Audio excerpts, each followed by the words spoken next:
לראות איך אני מעלה חודש שלם של תוכן בעזרת המערכת שלי שנקראת פלואומקס. אז קדימה. דבר ראשון, נכנסים לפלואומקס. מיד לאחר מכן עוברים לשיווק. אתם יכולים להתחבר לכל הרשתות החברתיות שלכם, כמו שאתם רואים איפה שאני מפרסם. לוחצים על היומן, ככה זה נראה מבפנים. בוחרים את היום הרלוונטי, בוחרים את הערוץ הרלוונטי שאליו נרצה לפרסם, במקרה שלנו להכל.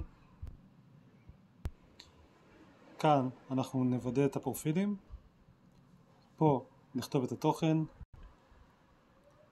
כאן נראה את הפלטפורמות, פייסבוק, אינסטגרם, פיד, ריל, סטורי וכו'. ובצד ימין נוכל לראות את התצוגה המקדימה של איך ייראה הפוסט בכל הערוצים שבחרנו.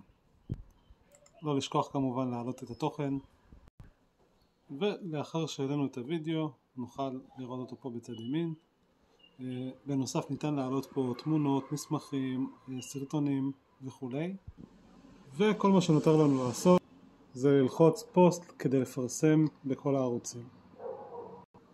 אפשר לפרסם עכשיו, אפשר לפרסם אחר כך, ואם גם אתם רוצים להשתמש במערכת ולנסות להבין איך יכולה לעזור לכם בעסק, כל מה שאתם צריכים לעשות זה לכתוב לי בתגובות, לשלוח לי הודעה ולקבוע איתי פגישת הדגמה שנוכל להסביר לכם איך נוכל לקחת את העסק שלכם 10 צעדים קדימה.